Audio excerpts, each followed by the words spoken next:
to claim gold in just 3 seconds. Every countryman wants a medallion. Ezekiel Sipeng delivered silver in the men's 800 meters. Marianne Creel joined the podium with a collection of bronze in the women's 100-meter backstroke. Magical moments of the Olympics. Brought to you by SABC Sport, proud broadcaster of the Olympic Games Paris 2024. For the love of the game.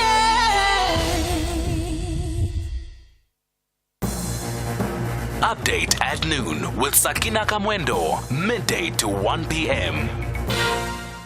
Now, the community of Umthwalume are protesting outside the local magistrates' court where a 16-year-old teenager has been charged with murder and rape, and he'll be making an appearance in court today. The suspect is said to be linked to other serious crimes in the area as well. But for more on this, let's join our reporter Fanele Mhlongo now, who is at the court. Fanele, good afternoon. So 16-year-old accused of very serious crimes. Please give us a little bit of background as to how the story came to light. A 6-year-old girl was allegedly attacked while she was walking from school to her house, and she was allegedly raped by the teenager who is now an accused in this case.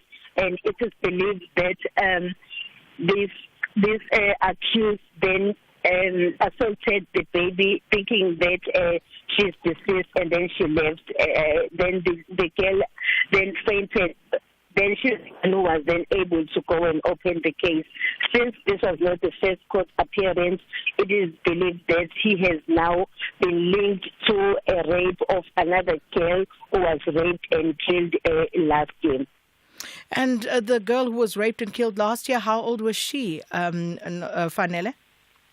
The girl was raped and killed last year. She was 8 years, and her name is Snetemba. She was missing for over a week, and then she was only found after the community, family members, and the police decided to launch a search for her, and her body was found in the river. Have the police been clear about how they've managed to link this 16-year-old suspect to that murder and rape as well? So now we have not yet had a chance to find out from the police how he was linked to these charges. But from the information that we gathered while we were in court, this accused is alleged that he's the one who confessed to the murder of Snetemba, who was killed last year. And then, of course, we told the suspect may be linked to other serious crimes in the area as well. Just talk to us about that and, of course, what the community has to say, because we understand that they did indicate that they would come out in protest today. The suspect has been linked to the cases of assault of the 6-year-old girl who was also raped this year, and he is also linked to the rape and murder of Snetemba, who was killed last year. During his appearance today, there was a group of community members. Some are members of Umthwalume Women's Organization as well as Umthwalume Men's Forum. Both groups, they were protesting outside the court where they were saying that the accused should not be given bail, and they also raising concerns about the fact that he is not kept in custody. They were thinking that he is under the guardian of his family. However, the Department of Social Development has clarified that, saying that he is kept at the juvenile custody. And also, just finally, with regard to this case, has he appeared as yet, Fanele? He appeared in court, but nothing much happened because the legal aid representative did not arrive, as there is a shutdown by taxis in this community. So his lawyer could not come to court today, and the matter has been postponed to the 5th of August. Fanele Mhlongo, thanks so much. Leave that one there. Our reporter Fanele Mhlongo in KZN following that story for us of the 16-year-old teenager accused of murder and rape of an 8-year-old, and also attempted murder and rape of a 6-year-old, and this taking place in the community of Umthwalume. That unfortunately is all we have time for time flies, of course, when there's so much that you want to get in touch on. But of course, we'll do it again tomorrow. Thanks so much for your time. Here's Modupi Makhalimele with your latest news.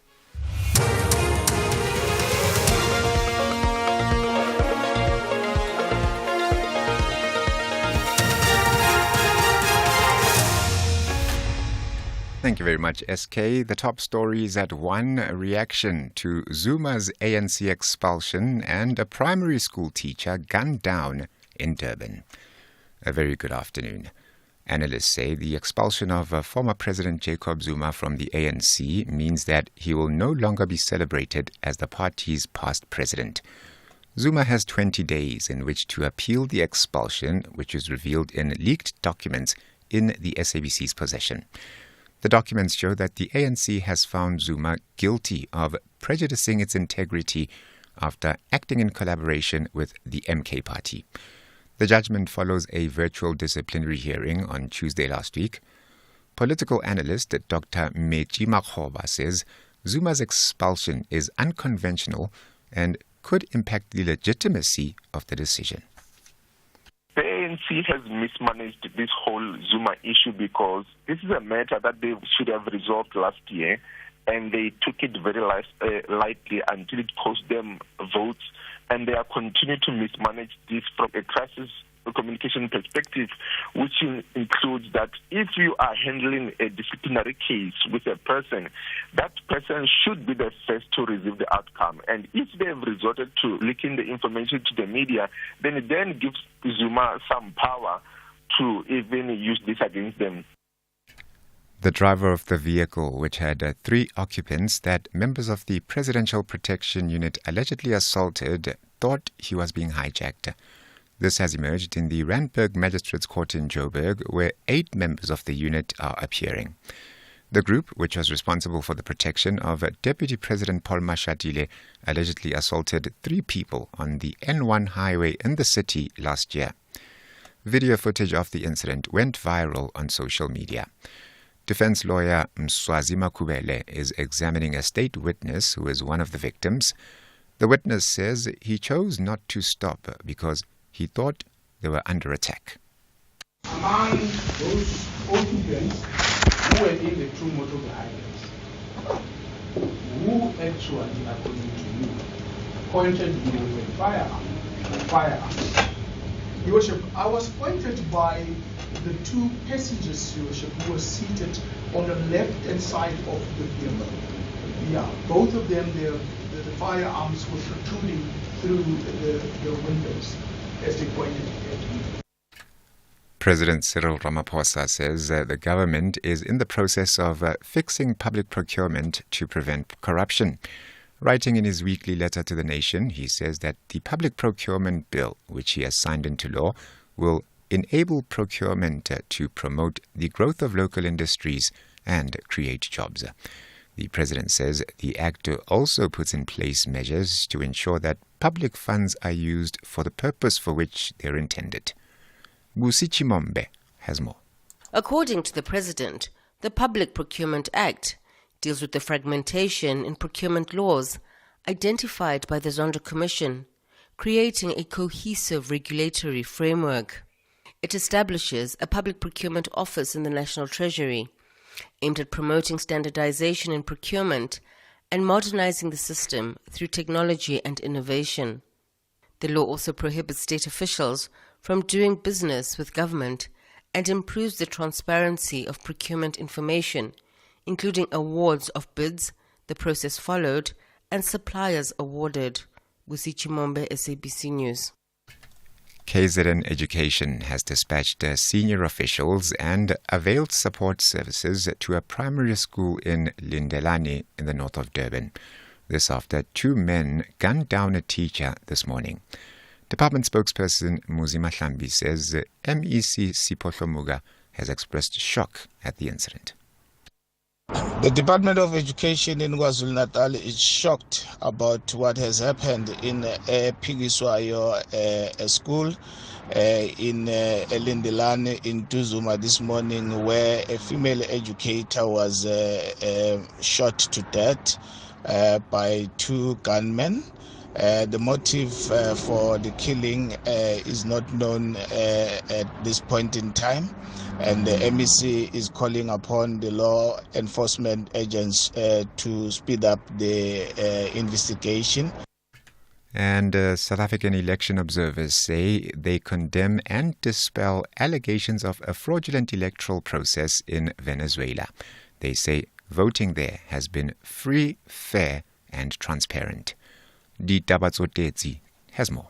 Over 15 South African election observers are currently in Caracas, Venezuela, as part of a total of 910 observers from more than 95 countries. They are in the Latin American country to oversee the presidential elections that took place on Sunday.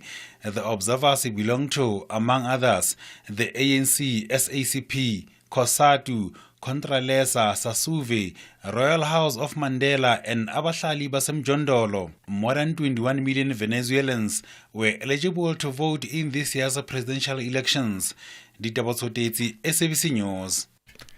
The top story at 1 o'clock, analysts say the expulsion of former President Jacob Zuma from the ANC means that he will no longer be celebrated as the party's past president. For SAFM News, Ke Mudupi Makhalemele. Time now for the Full Circle. Do great solutions start with good conversation? SAFM, leading the conversations that move us. What is Ushuni, you say? Ushuni has a musical gift and can transform a song. Ushuni can fuse folk music with a popular urban beat or tune. Ushuni can take us on a beautiful musical journey. Ushuni way to Gelo. Join us in unearthing South Africa's next folk music star. 40 talented contestants from around South Africa competing for the ultimate grand prize of 500,000 Rand cash and a recording deal. Angeke Basikhone with Ushuni Womhlaba, starting 7 July, Sundays at 6 p.m. only on SABC1.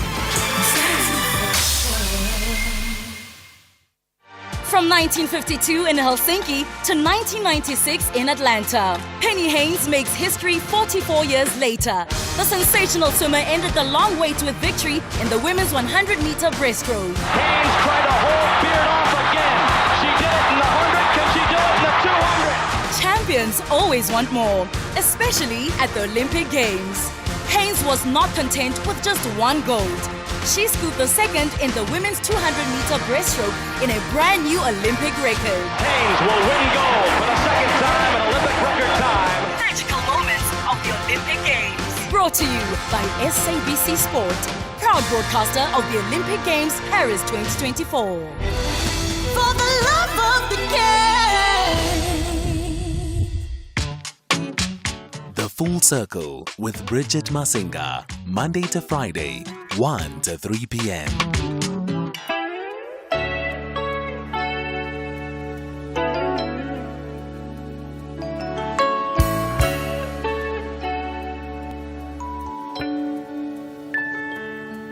Lost my way again, and it wasn't hard to do.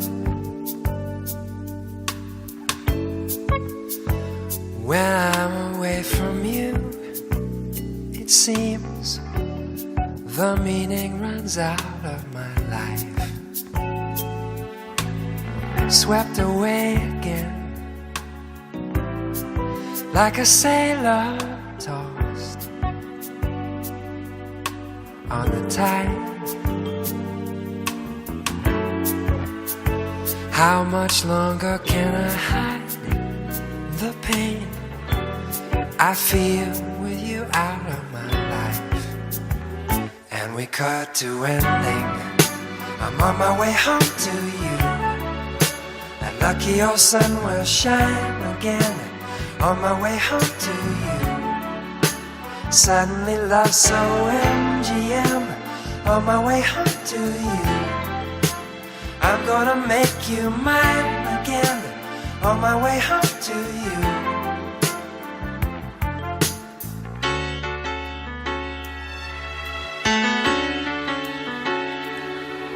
It's a tragedy. I can't believe I sent you away. Now I can't even say how badly I need your love to get by. Guess it's gravity when you fly so high. You will fall. And now we have this wall of hurt and feeling so hard to get by. And we cut to ending. I'm on my way home to you. And lucky old sun will shine again. On my way home to you. Suddenly lost so MGM. On my way home to you. I'm gonna make you mine again. On my way home to you.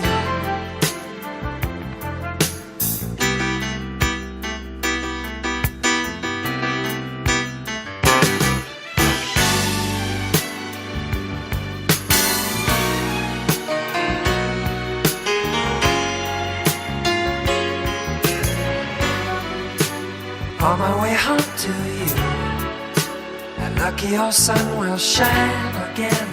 On my way home to you. Suddenly lost so MGM. On my way home to you. I'm gonna make you mine again. On my way home to you. I'm on my way home to you. And lucky old sun will shine again. On my way home to you. Suddenly lost so MGM. On my way home to you. I'm gonna make you mine again. On my way home to you.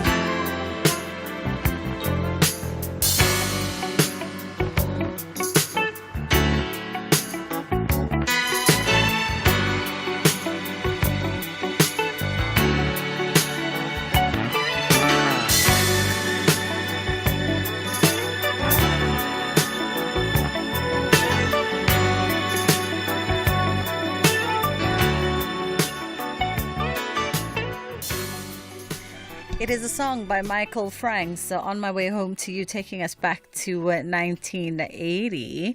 And of course, Michael, just in case, I don't know if you know this, he was considered the leader of the Quiet Storm movement. Now, the little that I know about the Quiet Storm movement is that it really makes reference to a sort of a genre of R&B that was performed in what would be considered a smooth, romantic and jazzy influence styled, and it sort of borrowed this name, a Quiet Storm movement, after the title song on Smokey Robinson's 1975 album titled A Quiet Storm. And that is how we kick off the show today. I thought we'd kick it off on something a little bit easy, a little smooth, partly because, all my senses have been awakened after this incredible day that I had yesterday. They say never rush a Sunday, and yesterday was definitely a smooth, easy one, spent relishing in all the things that delight me, from art to music to fine food, great wine, really just incredible experiences. You can mosey on over to my Instagram at Bridget Masinga if you'd like to have a look at what I was talking about. In fact, I got to experience a space that is quite unique in its collection of artistic masters and masters in the future, or future masters, but also unique in its setting because it's off the beaten track, way outside of the city, in a place that is still and calm, where time just, it just ticks on by ever so slowly. What a great day one had, and not to mention the art collection in residence at that particular private gallery. It is a private gallery by invitation only, and I'm still schmoozing the owner of said respective gallery to come through on the show and give us just a little bit of insight and history as to some of the pieces that he's got under his private acquisition. Of course, course, we know he will not disclose the collectors and the clients that walk through that private space. But it would be nice to know, just the history, the rich history of some of the work that he has in the collection. I'm still working on it, so let's cross our fingers and hope that it does happen. But for matters of today and the now, we are going to be having a conversation around the sort of just the average South African's paycheck and how it's spent really servicing debt. So we're going to be talking around matters of finance and matters around debt and how we weave ourselves around that.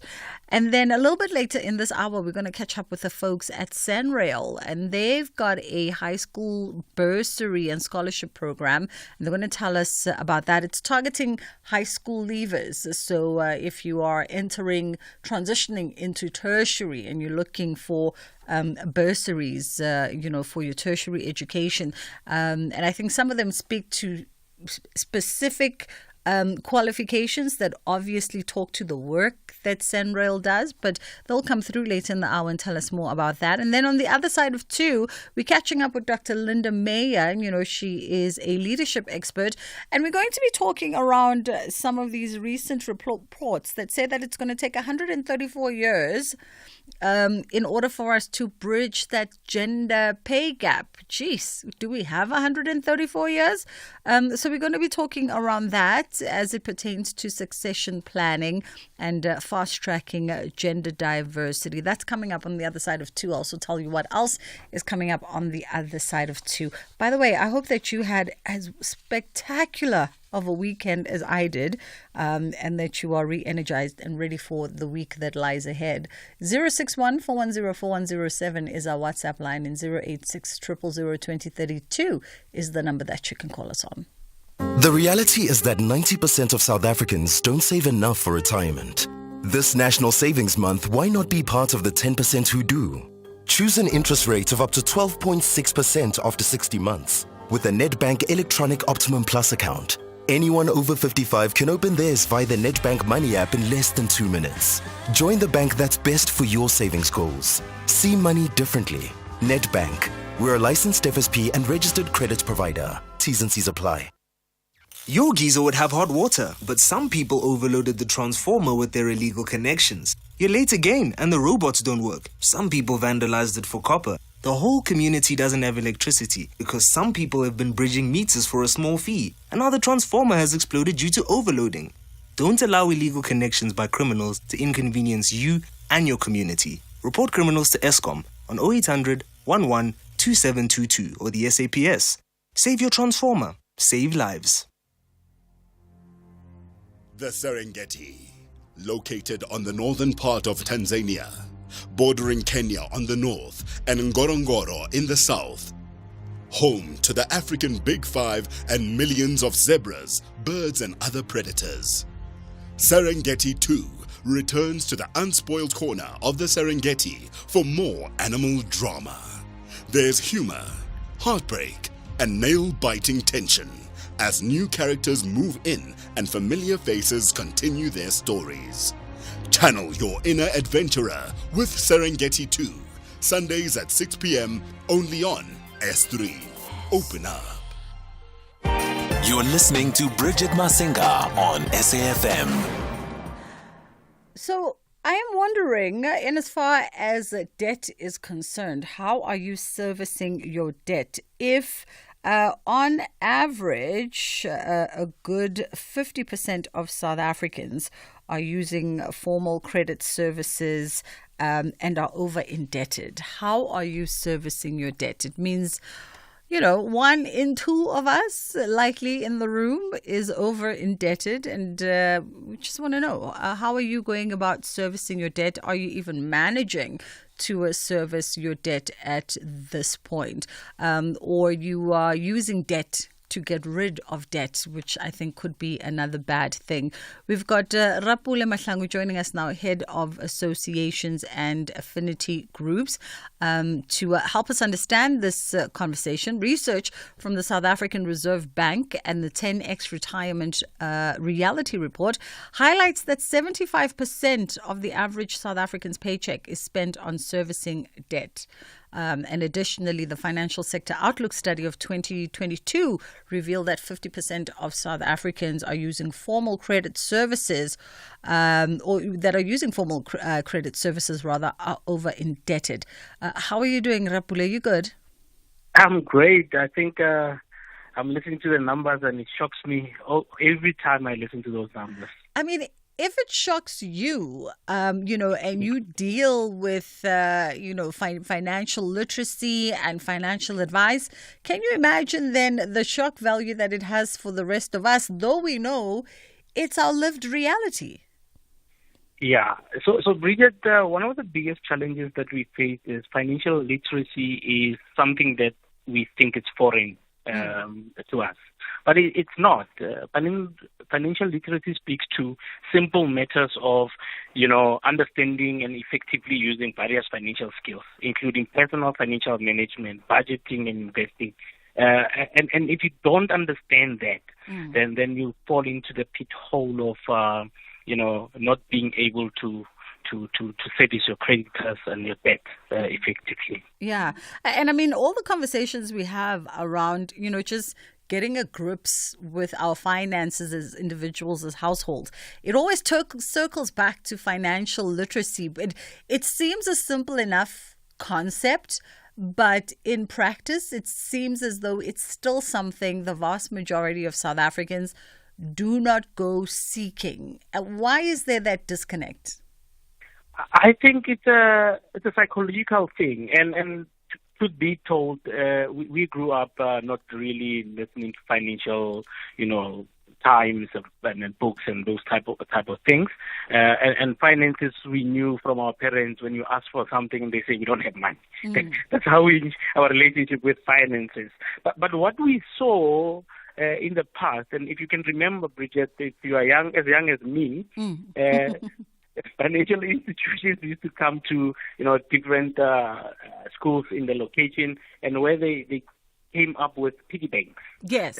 Nice piggy banks, and they started telling you about, if you put money in this, and then later on you can buy whatever you want. That was some form of financial literacy. These days, our kids go to school and they have what we call market days. And in those market days, they actually being taught on what it means to have a product and to sell it, and what do you do with the profits that you make. So those are the type of financial literacy programs that we have. But I think we can do more as financial institutions, and I know there are different programs, workplace programs that we deploy as Metropolitan, and universities and schools also have some form of these programs, but I believe that we can do more. Yeah. And as you use the example, the analogy of market day there, Rapula, I'm wondering, is it, as much as all education is good and necessary, right? But is it not a case of putting the cart before the horse? Because if we come from a lineage, and I speak now particularly of people of color, I think we are more disadvantaged when it comes to this conversation, right? If we look at our grandparents and what was the status of their financial literacy, maybe they were even better than our parents. Maybe, I don't know. Our parents were at a place of disadvantage. We then sort of, sucked from them, and we start off at a place of disadvantage as millennials and Gen X's. So if we are then having market days at school, in my mind, I'm going, okay, well, we're teaching kids, capitalism, and we're teaching them open market concepts and all the rest of it. But are we not putting the cart before the horse because they don't even know just the basics of financial literacy? I think for me, education, all type of education is important. Whether what came first is the chicken or the egg in this instance, but it's important. What we see is that our parents maybe after 1994, more people started earning much better, and they were open to, being able to buy things freely, and the world became commoditized, if you think about it. And what led to that is the phenomenon of instant gratification that we have. So it's both educational, if you think about it, but there's also a psychological element to it, and we've touched on several components of it in many years ago. But if you think about it, there's a psychological element to it. Think about if you were told regularly that you are not, you don't have enough funds, you're poor. Once you have these funds, chances are you would want to show that I'm not poor. Yes. So you show off, whether in brand clothes or the type of cars that you buy and the like. And it can also do something else. You can actually become what we call a miser. You're very risk adverse. Even the choices of investments that you take, you're taking risks that are very safe, and you're making sure that those type of things, you don't lose money because you were continuously and constantly told that you are of a particular stature. But if you can think about it, there is a strong correlation between how people utilize their money and the psychology and how they grew up. Yeah. So you're either flossing, as the young kids would say, or you've got poverty mentality. And either way, it's not a happy medium. No. So how do we then, because, we have a lot of conversations around, bad credit and what is bad credit. And I think people are well versed around just the terminology of things like that. But realistically, if we are to say that 75% of the average South African paycheck is spent servicing debt. Realistically, though, can we have the expectation that households can 100% avoid having bad credit, and also considering where we are as a country right now? And I expect you speaking of inflation and the likes, and the fact that an average person takes care of extended families and the likes. Yeah. So where you start, Bridget, for me at least, is you start by living within your means. One of the things that we don't do well as people is the ability to recognize that I am, heading towards a train here, as opposed to saying, you know what, let me step back, start by doing a simple thing. Do a credit report check, which is free with these major credit bureaus in South Africa. Yeah. So have a credit report done. Once you've done your credit report, you can actually correct. Some of the information on the credit report can be incorrect because you might have paid off some debt, you might have applied for something, and you didn't actually take up that debt. So there's many things that you can actually fix on that. And in turn, when you fix your credit report, you end up, your credit score increases somewhat. That's the first thing that you do. But the second thing that impacts people is that, this thing of playing raba with your life. You get paid, and then at the end of the month, you just write all your bills, you put them in a hat, and you say, whatever I pick is what I'm going to pay. Yes. So don't do that. What you do is you actually try to pay your bills on time, but if you can't afford to pay your bills, have that conversation with your lenders. They are far more open to listening to you because they know that if you don't pay, it's gonna cost them money to get their money back from you. So speak to your lenders, make arrangements of some sort, and in that you know that you are solving your credit issues. Yeah. One of the other things that you need to avoid these credit increases. Lenders also will call you and say, "Oh, you are due for a credit increase." Avoid taking that because you don't have a plan for it. So what you end up doing is you take this credit limit And because you didn't plan for it, you do with the money whatever you want. Yeah. And that brings you back into the hole. Let's pause it there for a second, Rapule. We'll come back on the other side of this and continue our conversation. And as you listen to us, 75% of us are servicing debt. I wonder, how are you going about that in your household? Do you have some kind of strategic plan to get yourself and your family back into the black? Are you managing to stick to that plan, whether it's a tighter, stricter budget now, whether you've cut down on particular things? How are you managed to just steer your household and avoid a case where you are completely in the red and now the household is under financial threat? Give us a call on 086 000 2032 and 0614104107 is our WhatsApp line. It's time to get into the headline news. Thanks, Bridge. And with the news headlines, ke Mudupi Makhalemele. Good afternoon. Analysts say the expulsion of former President Jacob Zuma from the ANC means that he will no longer be celebrated as the party's past president. Electricity and Energy Minister Kgosientsho Ramokgopa has stressed the need to resolve challenges around load reduction, which is affecting many poor households. And tensions in the Middle East have escalated after Israel vowed that it would retaliate against Hezbollah. A full news update coming up at 2. The Full Circle with Bridget Masinga. It is the Full Circle on SAFM, leading the conversation. 086 000 2032 0614104107. That's our WhatsApp line.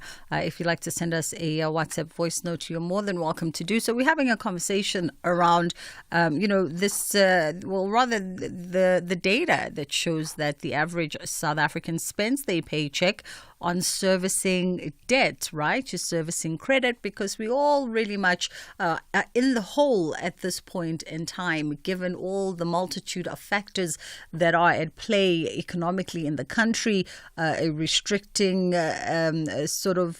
restricting economy. There is absolutely no job creation, high inflation. Things are just holding at rates that we can't afford. Let's not even talk about the cost of food, the cost of fuel, the cost of just general living. So a lot of South Africans are currently in debt or moving towards some kind of considerable debt situation. And how are you and your household servicing your debt? If you're finding yourself, in a situation where you are now drowning, do you have a plan around how you're going to get a handle of the debt in the household, and how perhaps you are going to get yourself out of the hole, get yourself and your family out of the hole? Or is it this point in time, maybe you're just burying your head in the sand and you're saying, you know what, as long as we survive today,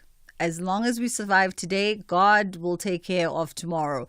086 000 2032 0614104107. And Rapule, you talk about credit score, right? And I wanted to ask you this. How does one go about, or maybe before we get to how does one go about calculating and getting your credit report, let's just educate our listeners about the importance of keeping a good credit score and what that affects in your life, right? Because growing up, this was something that I wasn't aware of. I knew you had to, have good sort of financial status with the bank and, not be in debt. And I knew that languaging. Then in the last 10 years, we've had this rapid languaging around credit scores, which was an American concept that the rest of us did not grow up being schooled on. So Take this moment to school myself and my listeners on what exactly is a credit score and the significance of it when it comes to your financial status. So a credit score is what one gets from credit bureaus, depending on how they utilize the credit that they've received, or the history of the history of mispayments, defaults, and it marks your credit either up or down. So one of the things that in America or any other country for that matter outside of South Africa in the past, you would hear a person saying I'm getting married, and the parents won't worry about any other thing. They would worry about the partner's credit score, because it's so important. If you think about the credit score, it speaks to your ability to obtain credit, and even as far as you getting a job. So for argument's sake, we work in the financial services industry. It's very key to know that the person that we are hiring will be able to manage other people's funds, if for want of a better way. So chances are we might not necessarily hire a person that has a bad credit profile, a bad credit score, because we're saying this person was unable to manage their own finances. How will they necessarily manage the other people's money? That's one. But secondly, we also recognize that your duty and your role is that of trust in the financial services sector. So what will happen is people give you trust that you'll do the right thing with their money. And you know, when you are in financial distress, you end up making mistakes, you know, either nipping here or there or cutting corners, or alternatively not focusing on the job and the task at hand because you are frustrated by the calls that you are getting from creditors. So those are the type of things, the importance of maintaining a good quality credit score or credit report. Got you. Let's go to WhatsApp. 061-410-4107 is our WhatsApp line. How are you weaving your way through servicing your debt, yours and your family's debt? 086-000-2032. Let us know. Also, who knows? Maybe you've found yourself at one point, in severe debt, and then managed with discipline and strict conduct and a foolproof plan to work your way out and get yourself to a better place. We'd also love to hear that, because then that's learning from someone that's actually traveled the journey and come out on the other side in a far better place, and understanding money and the relationship and their relationship to money so much better. So 061-410-4107 is our WhatsApp line. Let's have the conversation. WhatsApp voice notes on 0614 104 107. Hello, Bridget in the cast. I think the best thing is, if you see that you're overwhelmed with these debts, just go apply for a debt review. It helps. It helps. I think it helps. It did help me. I'm sure it can help others. SAFM values your views. Be an active citizen.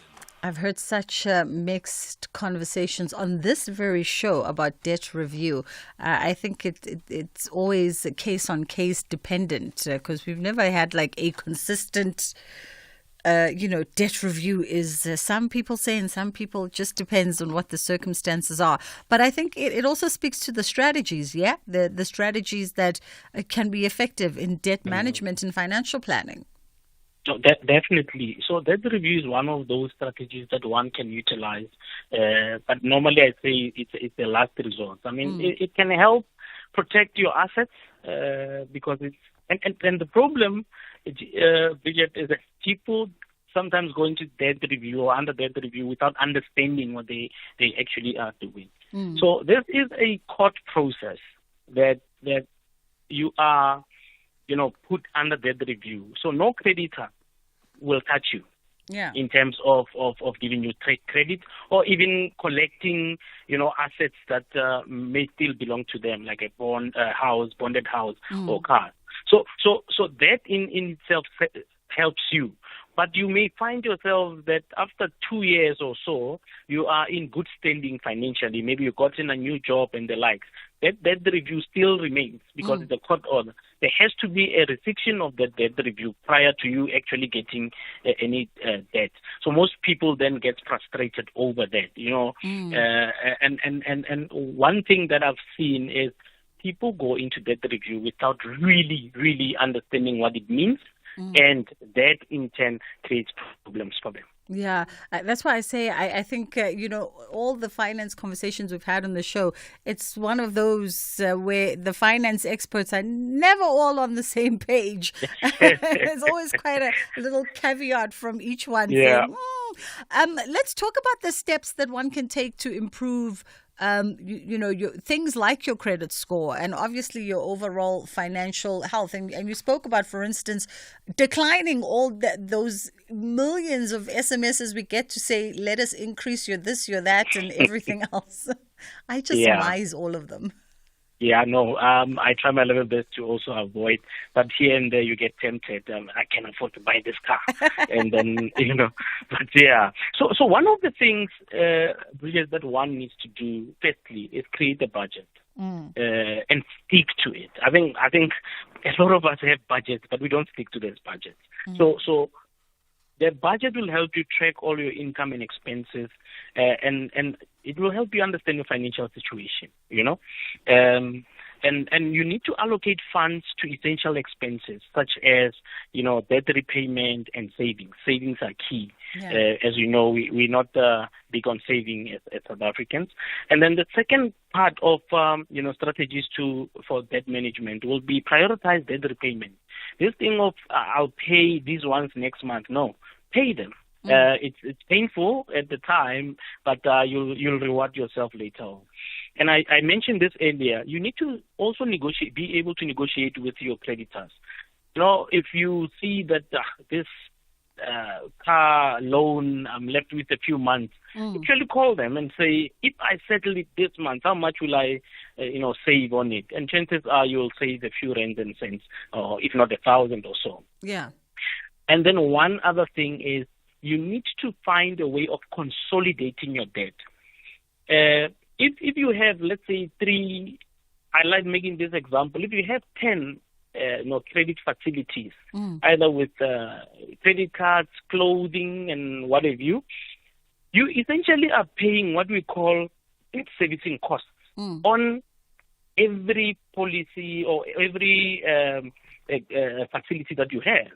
So on average, you pay a 69 rand administration fee. Yeah. So multiply that by 10, it's 690 rand. Sure. So if you consolidate your debt, let's say now all your debts are 350,000, for argument's sake, now you're only paying 169 rand. So there is some relief out of it, and you can start with the change that you have. You can actually go back and pay more towards that debt, towards the repayment of that debt. But the big one, if you can, avoid debt, avoid taking new debt. Just avoid taking new debt. That's the big one. Listen, I got tempted yesterday, I tell you, when you're in the company of great people and you meet dealers from your favorite car brand and they offer you incredible discounts based on who you are. I got tempted. That time I just finished my car and I can avoid the edge. Avoid the edge. It will help you a million. I promise you. So think about it. You have a property. This car is now yours. You're not bonded, not funded. Yeah. You can actually drive that car for 2 more years. In that two more years, how much money would you have saved? That's the truth. What quality of life would you have? Or what other payments, creditors would you have closed off with the premium that you were paying towards that car? So sometimes we need to avoid the edge of getting new. That's the truth. Rapule Mahlangu, thank you so much for the time. He's the head of associations and affinity groups. Let's take a quick pause and then we come back and we talk Sanrail. There will be no hiding place in the men's hockey Pool A encounter between South Africa and Germany. The African Giants and Europe's well-decorated outfit are both chasing the vital points. This is the Olympic Games Paris 2024. South Africa faces Germany on Tuesday, 30 July at 10:30 a.m. Live on SABC Sport on DTT Channel 4 and reports on SABC radio stations. Also available on SABC Plus and SABCSport.com. SABC Sport is the proud broadcaster of the Olympic Games Paris 2024. Hashtag the global battle of great athletes. For the love of the game. Chomi, I just hope I get auto-assessed this year so I can just accept. You're so lazy. Remember, not everyone gets the auto-assessment notice. I know, but I'm ready. I've got my e-filing password sorted, I've updated my details, and my IRP5 is ready. Make tax matters priority by updating your personal and banking details and expect your auto-assessment notice from 1 to 14 July. If you disagree with your auto-assessment, file your return via e-filing. If you don't receive a notice, visit e-filing to submit your tax return from 15 July 2024. Visit sars.gov.za for more information. Your tax matters. SARS, at your service. Winners, finalists, fan favorites, and viral sensations from previous seasons of America's Got Talent return to the stage to compete for the All-Star title. Join Heidi Klum, Howie Mandel, and Simon Cowell as they decide who is the best of the best. The creme de la creme, the top dog, is in Jamatota. It's a festival of talent on America's Got Talent All-Stars. Saturdays at 6:30 p.m. on S3. Channel your best entertainment with America's Got Talent All-Stars. Only on S3. Open up. Bridget Masinga on SAFM. Putting matters of finances aside now, let's talk to the guys at Senrel. And of course, they've got the Senrel High School Bursary and Scholarship Program. And Chimagadzu Masindi is the Senrel Project Manager and a civil engineer, also a past recipient of this bursary scheme yourself. How are you doing this afternoon? Good afternoon, Bridget and your listeners. I am doing very well. Thank you very much. How are you? I'm great. Thank you. Thank you for the time. Okay, let's get straight into it. So you guys at Senrel have this incredible opportunity available for high schoolers or those transitioning rather into tertiary from high school. Talk to us about this bursaries and scholarship program. So, Bridget, at Senrel, as we all know, we are a roads agency under the National Department of Transport. So we are responsible for constructing and maintaining of all our national roads. So over and above that, we go beyond roads. We build South Africa through better roads. And one of the initiatives that we have is the Senrel Scholarships and Bursaries.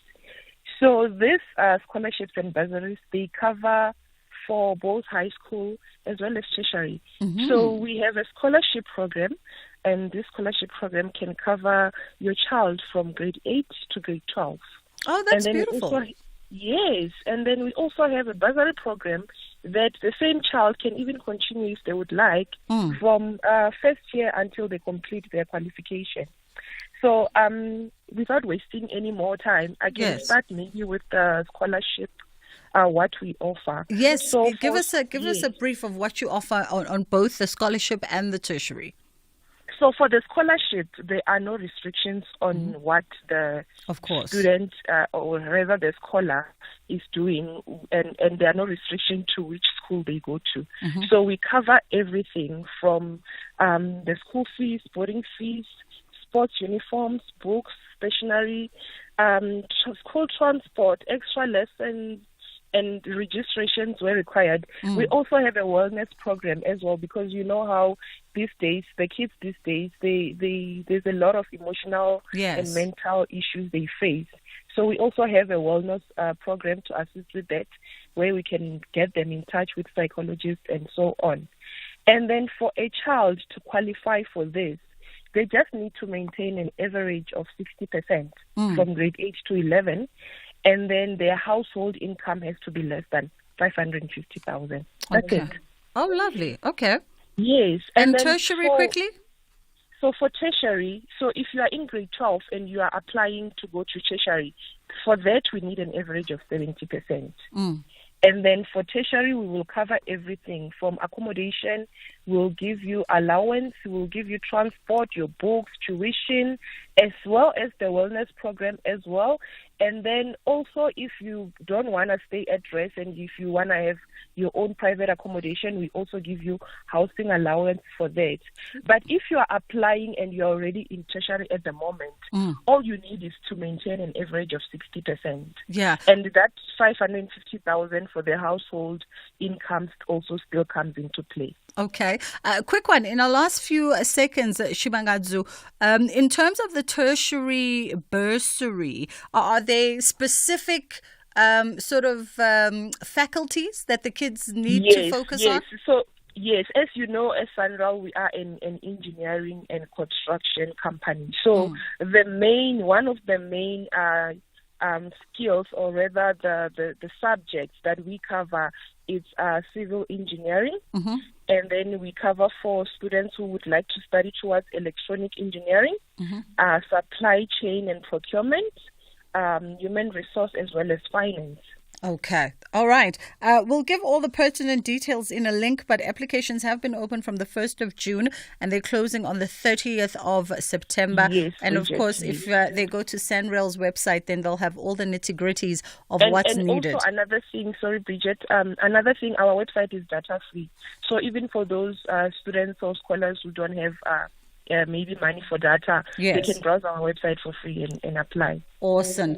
Chimagadzu Masindi, thank you so much for the time. And she is the SANRAL project manager. We'll get that web for you. And then I'll let you know on the other side of 2 o'clock. Kids Corner is coming up, and then Medupi is bringing you the 2 o'clock news. Channel more reasons to feel encouraged on Afternoon Express, Tuesday at 6 p.m. on S3, as Councillor Sadia Southgate shares how mental health support helps us see a brighter day. Making sense of food labels gets us eating right. Chef Dumi and Jay make a whipped feta and grilled lamb flatbread. That's Afternoon Express, this Tuesday at 6 p.m. only on S3. Repeat Sundays at 8:30 a.m. High emotions and tension will prevail from the early moments of the contest between Spain and South Africa in the men's Pool A. The Europeans want to add the sound of a Spanish guitar in their game plan, but the African stars from Zanzibar refuse to drop their heads. This is the Olympic Games Paris 2024. Spain battles it out with South Africa on Wednesday, 31 July at 7:30 p.m. Live on SABC Sport on DTT Channel 4 and reports on SABC radio stations. Also available on SABC Plus and SABCSport.com. SABC Sport is the proud broadcaster of the Olympic Games Paris 2024. Hashtag the global battle of great athletes. For the love of the game. This program is brought to you by SABC Education, enriching minds, enriching lives.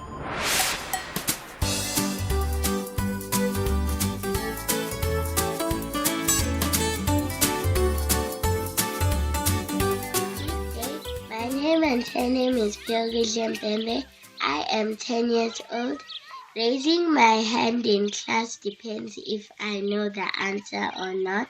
I only raise my hand to answer the teacher's question when I know the answer. If I hesitate, it is when I am not sure about my answer to the teacher's question. My parents always tell me to believe in myself and trust in what I am and what I can do. In class, our teachers tell us not to laugh at each other when we try our best, that classmates should always make our classroom a safe space, not to laugh at our friends who are trying.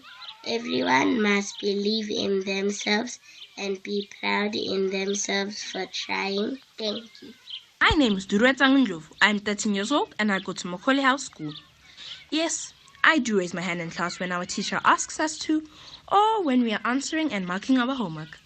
Sometimes I do hesitate to raise my hand because I always raise my hand in class, so I like to give my classmates a chance to answer and learn from their perspective in which they answer the questions. Ways in which I can encourage my classmates to answer more is to tell them that they should try reading their answer to the class, because we will never know if the answer is right or wrong. It could even be a grade 8 level answer. Our teachers also give us constructive criticism to show us where we could have added more value to our answers. Hello everybody, my name is Tsilifele Moeng. I always do raise my hand in class whenever I want to ask or answer a question in class. There are times where I used to hesitate before raising my hand in class because I was nervous, even though I already knew the answer, but now I don't struggle with such anymore. I think what held me back was maybe me getting the answer wrong, thinking I got it correct, and then the whole class starts laughing at me. I think some of the ways that we can encourage our classmates when they hesitate to raise their hands in class is by showing support to them, even if they get the answer wrong after raising their hands. Maybe try and hype them up, give them a pat on the back and say that they can do this, or maybe give them motivation and say it's okay if you get it wrong, you get it right next time.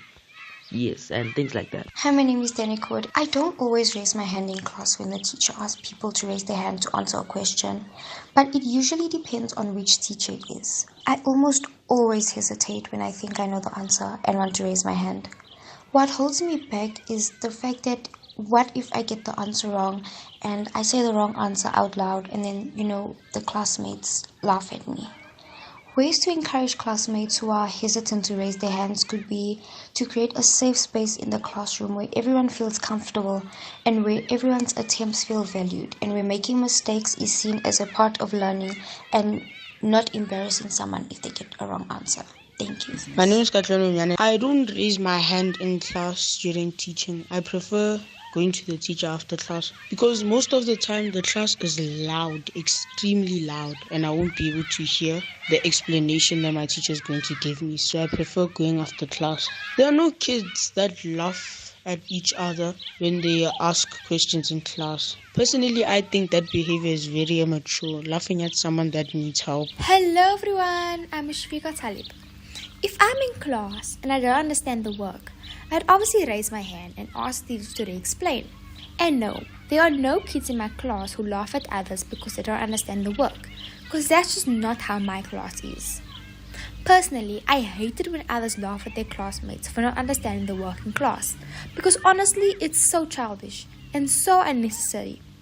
It makes the other person feel bad and makes the classroom environment feel very unsafe, which is wrong. So it's never good to laugh at others in any given situation. Hello everyone, my name is Lorraine Moyo. Yes, I do raise my hand up when I need to know something. For example, in maths I couldn't understand how to multiply and divide decimals, and I asked my maths teacher. I fully understood how to do it from then on. The reason I raise my hand up is because I want to understand, and I think children should do it more often because it helps them understand things. Yes, there are some people who laugh at others when they ask questions. The same thing happened to me once, but I won't say because this recording will be too long. What I think of this behavior is it's unacceptable because it makes people sad. Actually, it's a part of bullying others, and that's just not right. Thank you.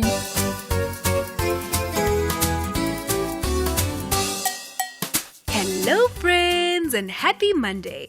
Today let's talk about how you can all boost your confidence and kindness in your classrooms. Feeling confident when sharing your thoughts and answers in class is important. It might be intimidating to speak up at times, but remember that everyone is learning just like you. By sharing your ideas, you're not only helping yourself, but also your classmates to grow. Don't be afraid of making mistakes. It's a natural part of learning. Always remember to be kind and supportive to each other, especially when someone makes a mistake in class. Instead of teasing or laughing at them, think about how brave they were to try. Laughing at others will only make them feel bad and reluctant to speak up again. We all have moments of uncertainty, and that's perfectly fine. Encouraging each other is key to creating a positive classroom environment where everyone feels comfortable to participate. By clapping, smiling, or saying kind words to your classmates who make an effort, you show that you appreciate their hard work. This encouragement can give them the confidence to keep engaging, even if they are unsure of their answers. Keep in mind that everyone learns at their own pace. Some of your classmates may grasp a topic quickly, while others may need more time. It's normal and nothing to be ashamed of. By being patient and understanding, you can help establish a classroom where everyone feels respected and valued. So don't hesitate to raise your hand and share your thoughts in class. And when you see someone else doing the same, show support, even if they don't get the answer right. Together, we can make the classroom a place where everyone feels confident and happy to learn.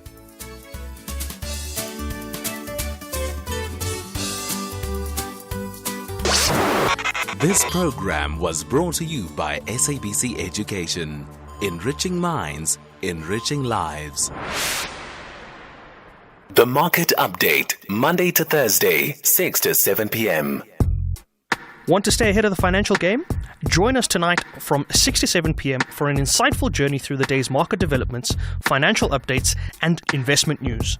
Tune in for your daily dose of financial intelligence as we navigate the twists and turns of the financial landscape with expert insights. Only on the SAFM Market Update. SAFM Market Update with Jimmy Muyaha. Stay tuned to SAFM coming up.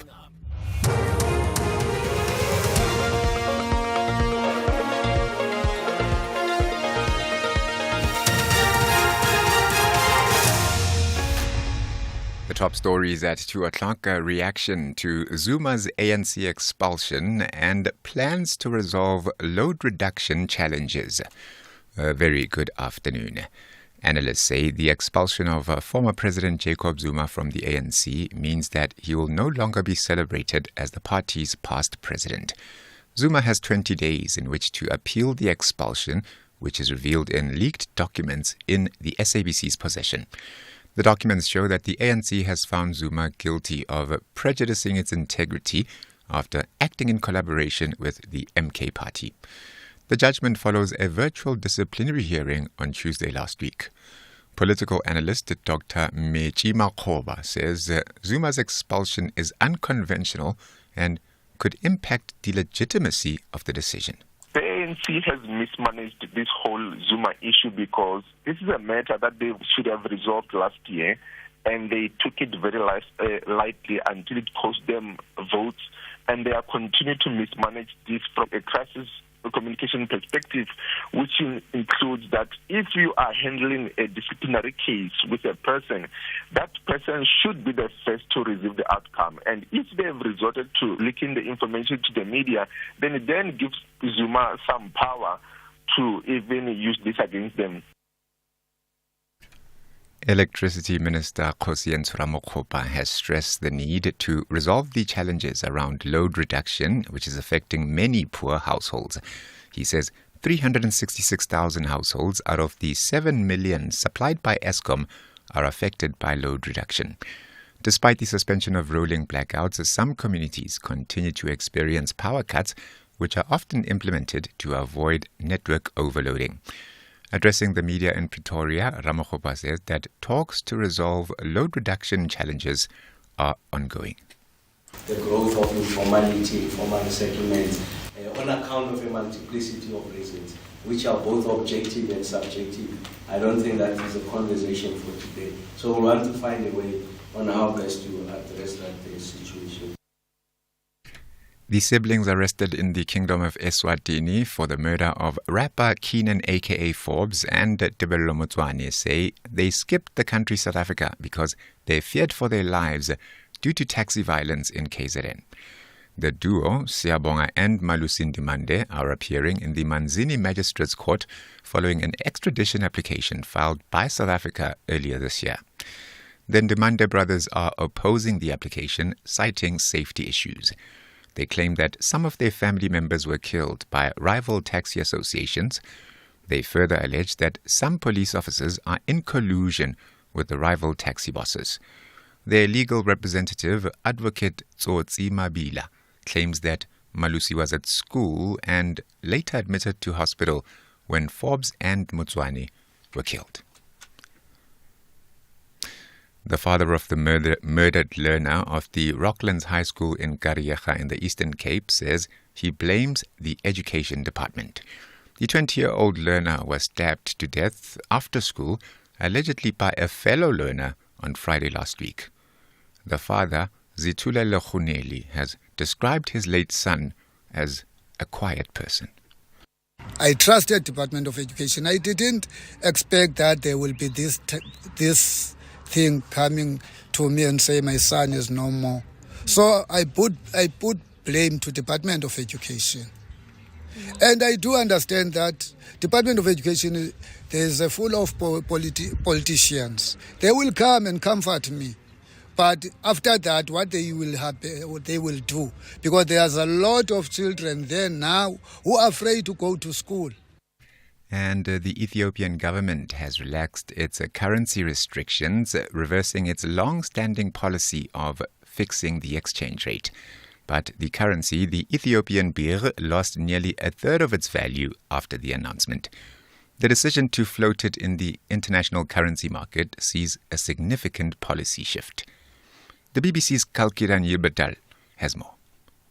Commercial banks in Ethiopia can now buy and sell foreign currencies among themselves and with their clients at negotiated prices. The central bank, which describes the change as challenging but necessary, will no longer decide the daily exchange rates. Following the announcement, the birr has sunk by 30% against the dollar. Ethiopia has been inching towards an agreement with the IMF and the World Bank for fresh loans. The country is also in talks with international creditors to restructure its debt, as high cost of living and chronic shortage of foreign currency continues to pose challenges. Last December, Addis Ababa defaulted on its sovereign bond.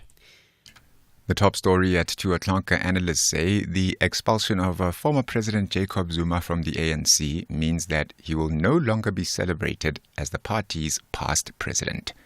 The Full Circle continues. For SAFM News, Kemudupi Makhalemele.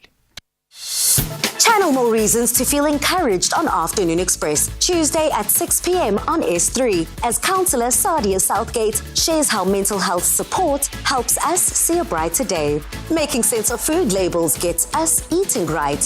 Chef Dumi and Jay make a whipped feta and grilled lamb flatbread. That's Afternoon Express, this Tuesday at 6 p.m. only on S3. Repeat Sundays at 8:30 a.m. The incredible story is written by the classical performance of a magnificent Olympian. Josiah Tugwani painted Atlanta in the colors of Africa Borwa. He took center stage and rounded off a memorable Olympics in style. Tugwani emerged victorious in a 124-man battlefield from 79 countries to claim gold in just 3 seconds. Every countryman wants a medallion. Ezekiel Sipeng delivered silver in the men's 800 meters. Marianne Creel joined the podium with a collection of bronze in the women's 100-meter backstroke.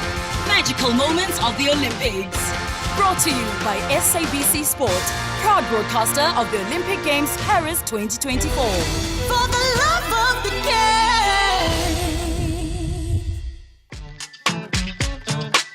Bridget Masinga, weekdays on The Full Circle.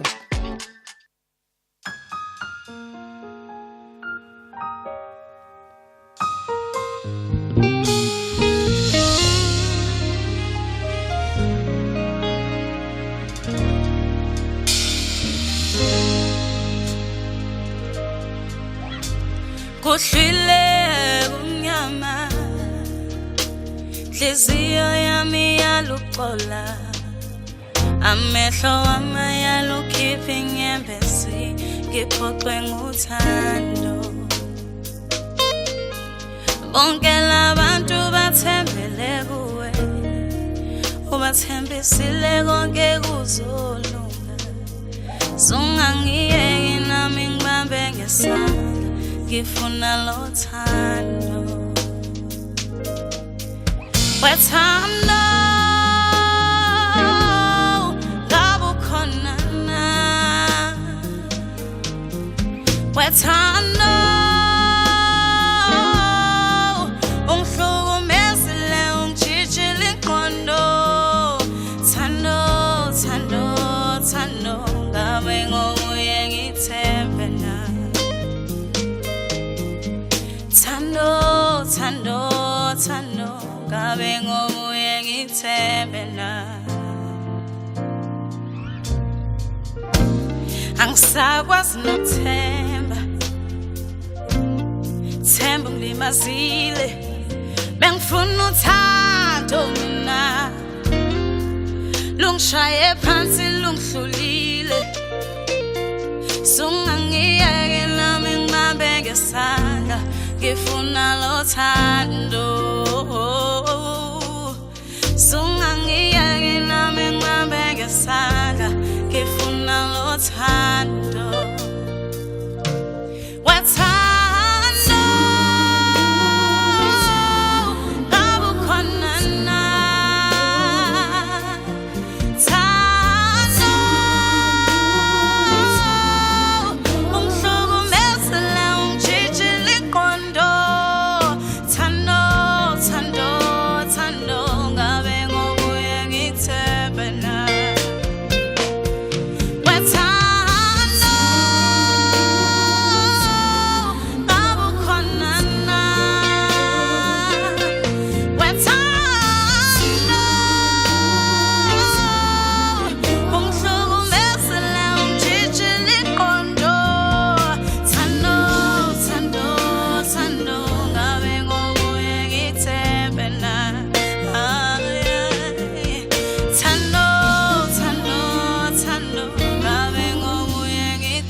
Absolutely no excuse in 2024 for younger musicians to not have a comprehensive digital footprint, you know. In this day and age, even if you don't have a Wikipedia page that's really on par and up to date with everything about your career, I almost think you're doing yourself a disservice, right? And you don't even have to wait for somebody to do a wiki on you, but you can literally just, get the skills of a copywriter and sit down with them and give them all the necessary information. And presto, you've got a wiki page. It really is disturbing. And I don't know how many times. I know some of my colleagues in music radio bring this up from time to time. I used to bring it up in music radio quite regularly. A lot of entertainment journalists bring it up as well. And just people who are enthusiastic about this space. That we really need to do better as South African creatives, just by way of journaling our own careers and making sure that we get the right authoritative information out there. And I'm saying this because as we play Naima K, Utando, it's so difficult to find anything on the Metro Award winner. It's difficult to find anything at all. And you can't wait for journalists to be interviewing you and putting their narrative on what your story is. Sometimes you just have to put it out there for yourself, all the information that you require. One day they will listen to us. One day. We wait patiently. It's just gone 10 past 2 o'clock on the Full Circle with myself, Bridget Masinga on SAFM, leading the conversation. We're going to have a conversation around now some disturbing data. The World Economic Forum last month released its 2024 Global Gender Gap Report. And this report indicated that closing the gender parity wage gap is going to take another 134 years. That's 134 years. And we know that globally women continue to trail behind men in various sectors and, of course, in the economy. And though we have quite a significant representation within the labor force, we still don't hold, or it still doesn't reflect when it comes to senior leadership positions, let alone the remuneration for women. And we thought we'd invite Dr. Linda Meyer, who is a leadership expert and MD at IIE Rosebank College, to help us understand this a little bit better. How are you doing this afternoon, Dr. Linda? I'm well. Thank you, Bridget. I hope you are too. I'm great. Thank you.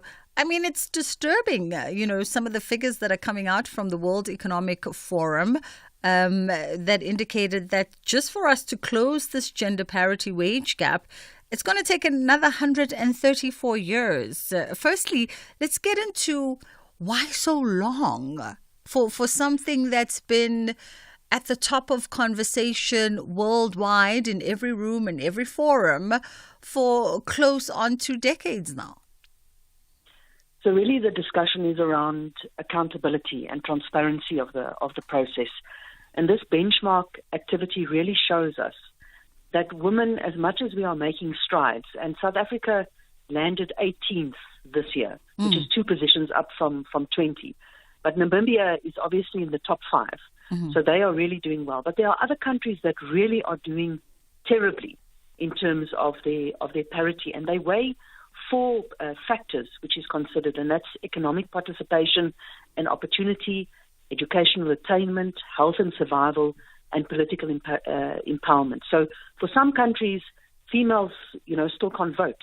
It's a far stretch to start speaking about pay parity, when in fact, those fundamental human rights are not being implemented by governments.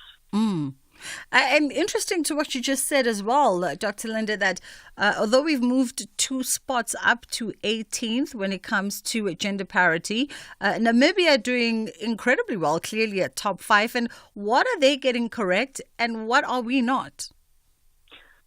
Well, the issue is obviously when we do all of those matrices, we must understand if we look at the graduation rates in some of the fields where we're lacking behind. So we're lacking behind in fields like engineering, in medicine. So those fields we need to do more to ensure that we have that particular, domain, that we spend more time in ensuring that those categories, that we educate women a lot better. Also around health and survival, the rights for our women to have primary health care. We're not doing as well as we're doing 29th in the world in terms of that. And educational attainment, we're doing 48th. And economic participation and opportunity, we're doing 96th. So we need to really drill down. Political empowerment, we're doing very well. We're sitting at 9th in the world. But each of these categories need to be broken down. And really, we can see where we're not doing well. We're not doing well in ensuring that primary health care is accessible to the vast majority of females, and the educational attainment where we're lacking very far behind. We're 48th. And obviously Namibia has spent time on these particular areas to ensure that they are accessible to females and that there's parity in terms of access for females to these particular measurement domains. You further say, as you unpack this report for us, so globally, women, we know, continue to trail behind in various sectors. There's a 42% representation in the labor force, but only holding 32% of senior leadership positions.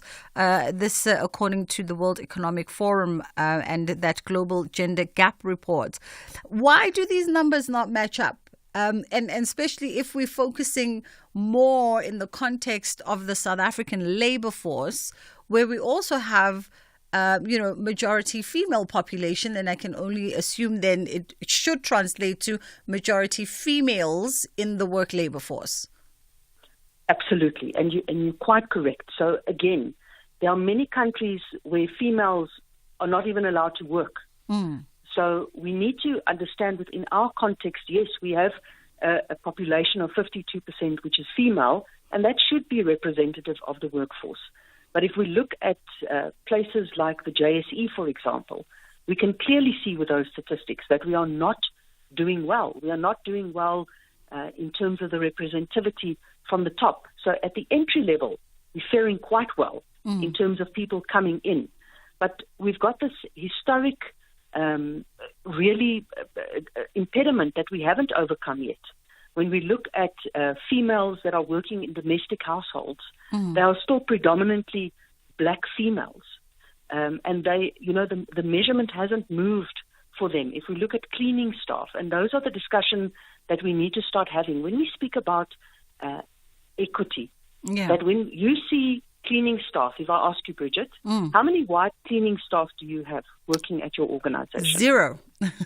So this is the issue around the perceptual value, right? Yeah. So we still got this systemic racial classification around particular job categories and the gender around particular jobs. So how many drivers do we see that are female? In the taxi industry or in driving trucks.